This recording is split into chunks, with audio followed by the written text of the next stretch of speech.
This was a really big week, and Biden stepped down, and Harris stepped forward. And the next day after she stepped forward, I saw a meme that said she was walking, in this meme, she was walking with a suitcase and sneakers and wearing a suit. And it said, "Make sure to wear your shoes, lady, because there's glass everywhere." I showed it to my 17-year-old boy. He didn't understand that. But many have renewed hope now, and some are even more worried, depending on where you are on the spectrum. And really what we're doing is we're reassessing now who could be our future leader. And I'm asking the question of, what should a leader teach? A few weeks ago, we had the Torah portion of Korach, and Moses' leadership was challenged, and Korach wanted all the attention, and it was all about him. And he taught us the danger of a big ego. That was what Korach taught us as a leader. And then last week was Balak. He was the king of Moab who tried to politically curse the Israelites in this spiritual warfare that he was practicing. And he taught us in his leadership the power of words and how words can either heal or hurt. And this week we have two sets of leaders in this week's Torah portion called Pinchas.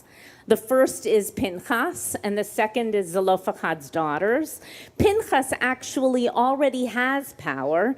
He's the grandson of Aaron, and so he's a Kohen. And what he does is he rages out of control when Israelite men hobnob with foreign women. And he teaches us the danger of religious fanaticism. And then there's Zelophehad's daughters, 5 daughters, who protest the sexist laws of the time. They take it all the way up to the Supreme Court, who is God, right? And God actually listens to them and changes the law. And so these 5 women, in their leadership, they model speaking up against sexism. But there's actually one more leadership change this week that went by me for so many years that I just noticed this year. And it's Moses to Joshua. Joshua is the son of Nun. And the context is the book of Numbers, chapter 27. And God shows Moses the entire land of Israel and says to Moses, look out, this is what the Israelite people are going to get, but you're not going to walk in there. And Moses, interestingly enough, doesn't protest. Moses instead says, okay, fine, but my people need a new leader. So he's more concerned about the people than about him. Sound familiar? And so God tells Moses, okay, single out Joshua, the son of Nun, lay your hands on him in front of the whole community, and pass on some of your authority to him. And the Hebrew is actually beautiful. It says, Menatata mehodcha alav. Literally, put some of your hod, some of your splendor upon this next leader. Lema'an yishma'u kol adat b'nei Yisrael. Literally, in order that the whole community of Israel will hear that Joshua is going to be the new leader. So what's being taught here by Moses' leadership in this week's portion is that Moses is passing down his leadership in public from an old leader to a younger leader. Sound familiar? Fast forward to July 20th, 1940. July 20th, 1940. We're in the Warsaw Ghetto now.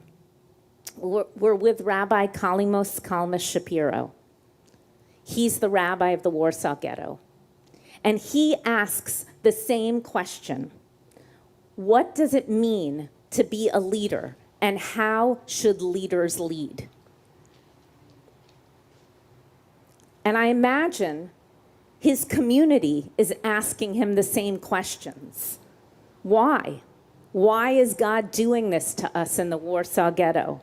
How can we make meaning of our life circumstances? And so Rabbi Shapira points to a beautiful teaching in the Talmud. But before I teach you that, I just want to tell you a little bit more about Rabbi Kalamus Kalman Shapiro. In 1940, he had already lost his son, and his father died when he was 3 years old, and his daughter-in-law had also died due to the Nazis.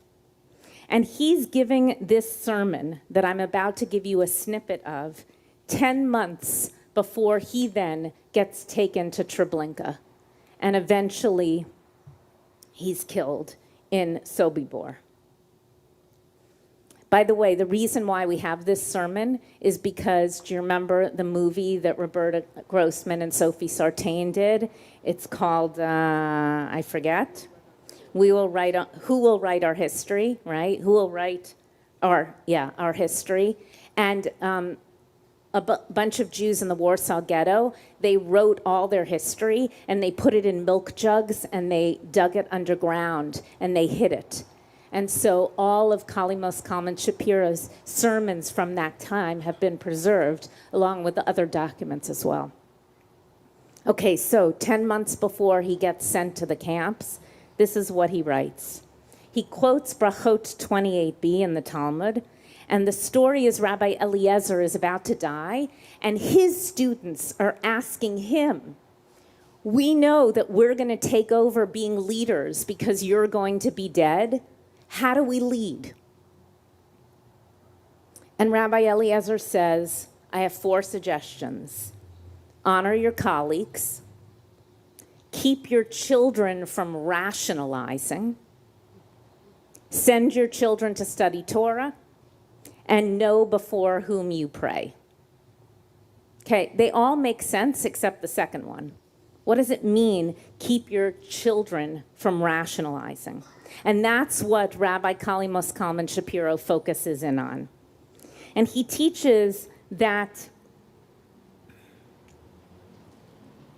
it means, this is his words, do not teach your children to rationalize the purpose of events.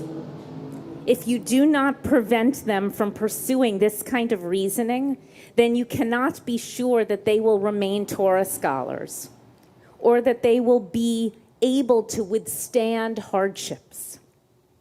But if you can prevent them from debating God's purpose, and if they have faith in God, then you can be sure that their knees won't buckle.